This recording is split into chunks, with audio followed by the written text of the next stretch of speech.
Good morning, 10th class. Today we are going to start our next topic, that is transportation. Transportation is also a life processes. We have already discussed about two life processes. First one is digestion and second one is respiration. Now third life process is transportation. Transportation होता क्या है?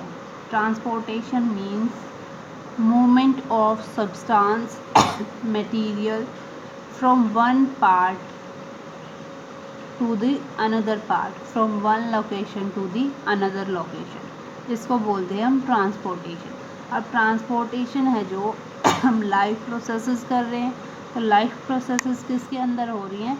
Living organisms के अंदर life processes चल रही हैं। तो living organism कौन है? एक प्लांट है, एक एनिमल है। अब हम एनिमल्स की बात करते हैं तो क्या है? The body of every organism, plant और एनिमल की जो प्लांट और एनिमल्स हैं इनकी बॉडी है किससे बनी हुई है? सेल से बनी हुई है, क्योंकि किसी भी लिविंग ऑर्गेनिज्म की बेसिक यूनिट क्या है? सेल है। तो प्लांट और एनिमल की जो बॉडी है वो किससे बनी हुई है? सेल से बनी हुई है। जो लोअर ऑर्गेनिज्म है such as bacteria, protozoans, yeast, ये क्या है? मे बी यूनिसेलुलर, की इनमें सिर्फ एक ही सेल हो, जो पूरा बॉडी प्लान है उनकी एक ही सेल से बना हुआ हो। बट जो हायर ऑर्गेनिज्म होते हैं जैसे कि प्लांट्स, एनिमल्स, वो क्या होते हैं? मल्टी सेलुलर होते हैं, उनकी बॉडी है मोर देन वन सेल से बनी होती है। अभी जो लार्जर ऑर्गेनिजम्स हैं इनमें मिलियंस ऑफ सेल प्रेजेंट है, और मिलियंस ऑफ सेल है वो अलग अलग पार्ट में लोकेटेड है। पूरा जो बॉडी प्लान है वो सेल्स का बना हुआ है। कुछ सेल्स हैं वो टुगेदर में एक टिश्यू, टिश्यू टुगेदर में एक ऑर्गन एंड ऑर्गन सिस्टम। तो हर अब सेल है वो बॉडी के डिफरेंट डिफरेंट पार्ट्स में अलग अलग प्रेजेंट है। जैसे कि for example the cells lying in the young root of a tree, कि जो यंग रूट में जो सेल्स लाई करती हैं किसी प्लांट की, वो क्या है? Far off from the cells lying at the stem tips, कि जो सेल किसी भी प्लांट की टिप पे प्रेजेंट हैं वो सेल किससे दूर हैं? जो सेल रूट सिस्टम में प्रेजेंट है प्लांट के, उससे क्या है? वो दूर है। अब क्या है? All the cells of body need, कि जो कोई भी प्लांट है, कोई भी एनिमल्स है, उसकी सभी सेल्स को ऑक्सीजन की रिक्वायरमेंट होती है, वाटर की रिक्वायरमेंट होती है, मिनरल्स की, फूड की, organic food for their survival and maintenance. जैसे हम एनिमल्स हैं, हमें क्या है? ऑक्सीजन की रिक्वायरमेंट है रेस्पिरेशन के लिए, फूड की रिक्वायरमेंट है एनर्जी लेने के लिए, ठीक है, वाटर की रिक्वायरमेंट है, मिनरल्स की रिक्वायरमेंट। ऐसे ही प्लांट को भी रिक्वायरमेंट है गैसेस की, फूड की, मिनरल्स की। तो क्या होता है कि इन they need certain other substance to carry out their vital activities, कि इन सब को अपनी वाइटल एक्टिविटीज़ को परफॉर्म करने के लिए, कंटिन्यू करने के लिए कुछ सब्सटेंस की रिक्वायरमेंट होती है। ये सब्सटेंस क्या है? ऑक्सीजन, वाटर, मिनरल्स और organic food. Some of these substances are picked up from the environment by some specific cells located at the certain specific sites. कि कुछ जो सब्सटेंस है जैसे ऑक्सीजन हो गया, कार्बन डाइऑक्साइड हो गया, वाटर हो गया, ठीक है, ये क्या करते हैं? कुछ सब्सटेंस हम एनवायरनमेंट से डायरेक्टली ले सकते हैं, ठीक है, एनवायरनमेंट से डायरेक्टली ले लेंगे और उनसे कुछ अपनी एक्टिविटीज़ हैं उनको परफॉर्म करेंगे। और इनको सब्सटेंस को एनवायरनमेंट से लेने के लिए किसी ऑर्गेनिज्म के पास या फिर प्लांट्स के पास कुछ स्पेसिफिक साइट प्रेजेंट है। एनिमल्स में स्पेसिफिक ऑर्गन्स प्रेजेंट है। अदर सब्सटेंसेस में be synthesized by certain specific cells, की जो अदर सब्सटेंस हैं वो जो प्लांट्स और एनिमल्स में कुछ सिंथेटिक साइट्स होती हैं वहाँ पर वो सिंथेसाइज होते हैं। फॉर एग्जांपल जैसे क्या है कि plants absorb water from their root system, की जो प्लांट है वो एब्जॉर्ब क्या करते हैं? वाटर है अपने रूट के थ्रू वाटर को एब्जॉर्ब करते हैं। और जो एनवायरनमेंट में कार्बन डाइऑक्साइड प्रेजेंट है उसको डिफ्यूज़न के थ्रू उस कार्बन डाइऑक्साइड को ले लेते हैं। वाटर और कार्बन डाइऑक्साइड को दोनों को लेकर फिर वो क्या करते हैं, फोटोसिंथेसिस की प्रोसेस को परफॉर्म करते हैं। और जैसे ही फोटोसिंथेसिस की प्रोसेस कंप्लीट होती है तो प्लांट्स उससे क्या बनाते हैं, अपना फूड प्रिपेयर करते हैं। और फूड है वो कहाँ प्रिपेयर होता है, प्लांट्स की लीव्स के अंदर प्रिपेयर होता है। लेकिन जो फूड लीव्स के अंदर प्रिपेयर हो रहा है वो फूड तो पूरे प्लांट को ही उस फूड की रिक्वायरमेंट है। तो वो प्लांट्स की लीव्स से वो फूड है जो पूरे प्लांट में डिस्ट्रीब्यूट होगा, टिप से लेकर रूट तक वो फूड क्या होगा, डिस्ट्रीब्यूट होगा। तो इसको हम बोलते हैं ट्रांसपोर्टेशन। कि जो भी क्या है, ट्रांसपोर्टेशन एक लाइव प्रोसेस है in which a substance synthesized और absorbed in one part of the organism is carried to the other part of its body. कि एक ट्रांसपोर्टेशन क्या है, एक लाइव प्रोसेस है जिसमें कोई भी सब्सटेंस या तो सिंथेसाइज्ड हो रहा है या कोई सब्सटेंस एब्जॉर्ब हो रहा है किसी एक पार्ट में, बॉडी के किसी एक पार्ट में वो सब्सटेंस सिंथेसाइज्ड हो रहा है या एब्जॉर्ब हो रहा है, तो वो मूव करता है दूसरे पार्ट में जहाँ उसकी डेफिशिएंसी है। तो इस प्रोसेस को हम क्या बोलते हैं, ट्रांसपोर्टेशन बोलते हैं। ऐसे ही एनिमल्स में क्या होता है, जैसे एनिमल्स ऑक्सीजन को इंटेक करते हैं, रेस्पायर करते हैं, तो ऑक्सीजन इंटेक करने के लिए एनिमल्स के पास क्या है, स्पेसिफिक ऑर्गन्स प्रेजेंट है। फूड को इंटेक करते हैं, लेकिन फूड इंटेक माउथ से करते हैं और फूड का डाइजेशन क्या होता है, एलिमेंट्री कैनाल के थ्रू होता है। स्मॉल इंटेस्टाइन में फूड का डाइजेशन होता है। लेकिन जब फूड का जैसे ही डाइजेशन कंप्लीट होता है तो वो फूड फिर किस में चेंज हो जाता है, एनर्जी में। तो वेरियस बॉडी पार्ट्स को फूड डाइजेस्ट होके एब्जॉर्ब होके क्या प्रोवाइड करता है, एनर्जी प्रोवाइड करता है। तो इस तरह फूड भी क्या है, बॉडी के हर एक पार्ट तक क्या हो रहा है, ट्रांसपोर्ट हो रहा है। नेक्स्ट आता है आपका ट्रांसपोर्टेशन इन ह्यूमन बींग्स। कि ह्यूमन बींग्स हैं उनमें ट्रांसपोर्टेशन कैसे हो रहा है।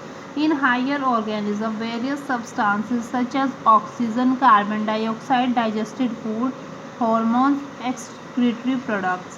कि जो हायर ऑर्गेनिज्म हैं उन हायर ऑर्गेनिज्म में क्या होता है, जो oxygen, carbon dioxide, digested food, hormones या फिर एक्सक्रीटरी प्रोडक्ट्स हैं, जो ये सब क्या होते हैं कि स्पेशलाइज्ड सेल के थ्रू ये एक पार्ट से दूसरे पार्ट तक क्या होते हैं, ट्रांसपोर्ट किए जाते हैं। जो ये मटेरियल हैं, जो ये सब्सटेंस हैं, कोई फूड है या फिर ऑक्सीजन है, एनर्जी है जो पूरी बॉडी तक ट्रांसफ़र होती है, वो किसके क्यों कैसे होती है, वो क्या होती है, pressure difference between the two points. कि दो पॉइंट के बीच में कुछ प्रेशर डिफरेंस होता है कि जहाँ पर किसी चीज़ की एक्यूमुलेशन ज़्यादा है, या मान लो जिस प्लेस पर फूड की एक्यूमुलेशन ज़्यादा है, फूड ज़्यादा है जिस प्लेस पर, तो वो कहाँ से कहाँ ट्रांसपोर्ट करेगा, जहाँ फूड कम है, ठीक है, जहाँ हमें एनर्जी की रिक्वायरमेंट है। फूड के डाइजेस्ट होके वो क्या होगा, डिफरेंट सेल्स में एब्जॉर्ब होगा और एनर्जी प्रोवाइड करेगा। अब जहाँ पूरा फूड इकट्ठा है तो वही तो सारी एनर्जी स्टोर है, तो वो एनर्जी फिर क्या होगी, डिस्ट्रीब्यूट होगी different parts of the body. तो नेक्स्ट क्या आता है कि in human beings there are two circulatory system through which the materials are transported to relevant organ and tissue. कि ह्यूमन बींग्स में क्या है, दो सर्कुलेटरी सिस्टम हैं। उस सर्कुलेटरी सिस्टम की हेल्प से क्या होता है, वेरियस ऑर्गन और टिश्यू तक क्या मटेरियल का ट्रांसपोर्ट होता है। तो वो दो सर्कुलेटरी सिस्टम कौन कौन से हैं, फर्स्ट है ब्लड वेस्कुलर सिस्टम और सेकंड है लिम्फेटिक सिस्टम। अब हम फर्स्ट है डिस्कस करेंगे ब्लड वेस्कुलर टिश्यू। तो ब्लड वेस्कुलर टिश्यू क्या है, जो ब्लड सर्कुलेटरी सिस्टम है उस ब्लड सर्कुलेटरी सिस्टम को ही क्या बोला गया है, एक ब्लड वेस्कुलर सिस्टम का काइंड बोला गया है, ठीक है। तो वेस्कुलर सिस्टम क्या होता है, a vascular system is that which has tubes full of fluid to be transported from one place to another. कि वेस्कुलर सिस्टम क्या होता है, वेस्कुलर सिस्टम एक ट्यूब्स का कनेक्शन होता है जिसमें बहुत सारी ट्यूब्स प्रेजेंट होती हैं और वो ट्यूब्स उसमें क्या होता है, फ्लूइड फिल्ड होता है उन ट्यूब्स में, और उस फ्लूइड को क्या होता है, एक प्लेस से दूसरे प्लेस तक ट्रांसपोर्ट होना पड़ता है। ऐसे सिस्टम को हम क्या बोलते हैं, वेस्कुलर सिस्टम बोलते हैं। दोबारा सुनो कि वेस्कुलर सिस्टम क्या है, एक इंटरकनेक्शन है ट्यूब्स का, और उन ट्यूब्स में क्या फील होता है, फ्लूइड फील्ड होता है और उस फ्लूइड को क्या है एक प्लेस से दूसरे प्लेस तक ट्रांसपोर्ट करना होता है, तो इस सिस्टम को बोलते हैं वैस्कुलर सिस्टम। अब जो वैस्कुलर सिस्टम है वो क्या क्या कंप्राइज करता है, comprises of heart, the organ which pump and receive the blood and blood vessels through which are the tube through which blood flows. ये वैस्कुलर सिस्टम है वो क्या क्या कंप्राइज करता है, एक हार्ट और ऑर्गन्स कि जो हार्ट को पंपिंग में हेल्प कर रहे हैं और जो हार्ट से ब्लड को रिसीव कर रहे हैं, और ब्लड वेसल्स कि कैसे जो वेसल्स हैं जो ट्यूब्स के थ्रू है जो ब्लड है एक प्लेस से दूसरे प्लेस तक मूव कर रहा है, कैसे ब्लड है पूरी बॉडी में ट्रांसपोर्ट हो रहा है। अब ये जो ब्लड वेस्कुलर सिस्टम है, ठीक है, जो हार्ट और ब्लड वेसल्स को कंप्राइज कर रहा है, तो ये 3 टाइप्स के हैं कि जो ब्लड का फ्लो हो रहा है हमारी बॉडी में वो किस किस के थ्रू हो रहा है, कौन सी आर्टरीज के थ्रू हो रहा है, वेन्स के थ्रू हो रहा है या कैपिलरीज के थ्रू हो रहा है, कौन सी ट्यूब है, जो कौन सा ऑर्गन है वो कौन सा ऑर्गन प्योर ब्लड को कैरी कर रहा है, कौन सा ऑर्गन इम्प्योर ब्लड को कैरी कर रहा है। तो ये 3 टाइप्स के हैं, arteries, veins and capillaries. Next हम डिस्कस करेंगे ब्लड के बारे में कि ब्लड है क्या। Blood is mobile means move करने वाली चीज़, ठीक है। नेक्स्ट मोबाइल है, रेडिश कलर फ्लूइड है कि रेड कलर का ये फ्लूइड है that circulate in the blood vessels in the human body. कि जो ह्यूमन बॉडी में ब्लड की जो वेसल्स प्रेजेंट होती है ना, वेसल्स में ये सर्कुलेट करता है पूरी ह्यूमन बॉडी में। दोबारा सुनो, ब्लड क्या है, मोबाइल है, इसके अंदर मोबिलिटी है, एक प्लेस से दूसरे प्लेस तक ये मूव कर सकता है, और क्या है, रेडिश कलर फ्लूइड है, और ये क्या करता है, सर्कुलेट करता है ब्लड वेसल्स में in the human body. Supplies nutrient and oxygen to all living cell and remove waste product and carbon dioxide from them. कि सप्लाई क्या करता है, जब ये ब्लड है ब्लड वेसल्स के थ्रू मूव करता है तो ऑक्सीजन तो पूरी सेल्स को पूरी बॉडी को ऑक्सीजन प्रोवाइड करता है, ऑक्सीजन एंड न्यूट्रिएंट्स हैं उनकी सप्लाई करता है, और वहाँ से उनके बदले में क्या लेके आता है, जो वेस्ट प्रोडक्ट हैं उन सेल्स में वेस्ट प्रोडक्ट हैं उन वेस्ट प्रोडक्ट को और कार्बन डाइऑक्साइड को अपने साथ वापस लेके आता है ताकि वो बॉडी से बाहर निकाल सके उनको। ब्लड के 2 कंपोनेंट्स हैं, एक है प्लाज्मा और दूसरा क्या है, ब्लड कार्पल्सेस। प्लाज्मा एक फ्लूइड ही है और सेकंड क्या है, ब्लड कार्पल्सेस। ब्लड कार्पल्सेस फर्दर कितने टाइप्स की हैं, 3 टाइप्स की हैं, रेड ब्लड कार्पल्सेस, वाइट ब्लड कार्पल्सेस, और थर्ड क्या है, blood platelets. Presence of oxygen carrying hemoglobin pigment in the red blood cells make them look red। कि अगर ब्लड में oxygen carrying pigment haemoglobin present है तो हीमोग्लोबिन की प्रेजेंस की वजह से ही ब्लड क्या है, रेड दिखाई देता है। अगर हीमोग्लोबिन प्रेजेंस नहीं है तो ब्लड रेड नहीं दिखाई देगा। नेक्स्ट आता है आपका functions of blood vascular system. कि जो ब्लड वेस्कुलर सिस्टम बनाया गया है जिसके अंदर ट्यूब्स हैं, वेसल्स, ब्लड वेसल्स प्रेजेंट हैं जिसके अंदर फ्लूइड फ्लो करता है। फ्लूइड क्या है, ब्लड, वो फ्लो करता है, उसके फंक्शन क्या है, वो वेरियस सेल टिश्यू तक जब पहुंचता है तो क्या फंक्शन परफॉर्म करता है वो देखते हैं हम। कि circulation of blood is responsible for transportation of soluble digested food from the small intestine to various parts of the body where they are stored or assimilated। जो ब्लड का सर्कुलेशन हो रहा है वो ब्लड का सर्कुलेशन किसके लिए responsible है, क्या फंक्शन परफॉर्म कर रहा है, कि जो डाइजेस्टेड फूड है, जो स्मॉल इंटेस्टाइन में जो फूड डाइजेस्ट हो रहा है उस फूड को वेरियस पार्ट तक मूव करवाता है, ट्रांसफ़र करवाता है, और उसको जो फूड डाइजेस्ट हुआ है वो फूड अब डाइजेस्ट होकर वेरियस पार्ट्स को क्या एनर्जी प्रोवाइड करेगा, ठीक है। तो जैसे जैसे ब्लड उस फूड डाइजेस्टेड फूड को वेरियस पार्ट्स तक लेके जा रहा है तो वेरियस पार्ट्स हैं, सेल्स हैं, टिश्यू हैं, उसको एनर्जी की फॉर्म में यूज़ कर रहे हैं। Blood also carries glucose from the liver to the muscles. और ब्लड का दूसरा फंक्शन क्या है कि जो लीवर में जो ग्लूकोज है उस ग्लूकोज को मसल्स तक लेके जाता है ब्लड।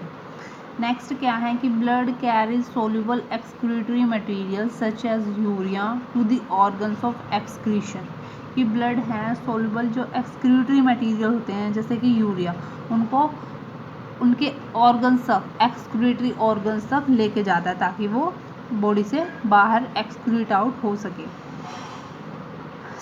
यूरिया कहाँ बनता है? लीवर में बनता है, और ट्रांसपोर्ट किस में करते हैं उसको? किडनी में ट्रांसपोर्ट हो जाता है और फिर वो यूरिनरी ब्लैडर, यूरेटर, यूरेथ्रा के थ्रू बॉडी से पास आउट हो जाता है। नेक्स्ट है कि blood carries hormones and from the endocrine glands to the target organs. Blood क्या करता है? ब्लड में वेरियस ग्लैंड्स हैं, अपने हॉर्मोन्स को रिलीज़ करती हैं, ठीक है, जो एंडोक्राइन ग्लैंड्स होती हैं। तो इस ब्लड के थ्रू जो हॉर्मोन्स इस ब्लड में रिलीज़ हुए हैं किसी ग्लैंड्स के थ्रू, तो उनको जहाँ पर उस हार्मोन को एक्ट करना है तो वेरियस टारगेट ऑर्गन्स तक ब्लड है उस हार्मोन्स को लेकर जाता है। नेक्स्ट है circulation of blood helps to maintain a constant body temperature by distributing the excess heat from the deeply seated organ, कि जो ब्लड का सर्कुलेशन है, ब्लड का सर्कुलेशन किस में हेल्प करता है? एक कांस्टेंट बॉडी टेम्परेचर को मेंटेन करने में हेल्प करता है।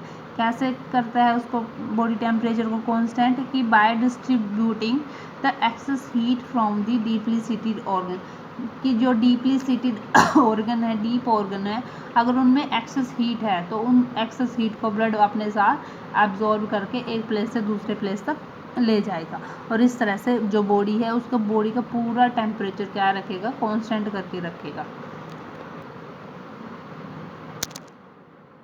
नेक्स्ट फंक्शन क्या है ब्लड का? Blood transport oxygen from lungs, कि जो लंग्स में ऑक्सीजन है, जो हमने ऑक्सीजन रेस्पायर की थी रेस्पिरेशन के टाइम, उसको क्या है लंग्स से डिफरेंट पार्ट्स तक उसको मूव कराएगा।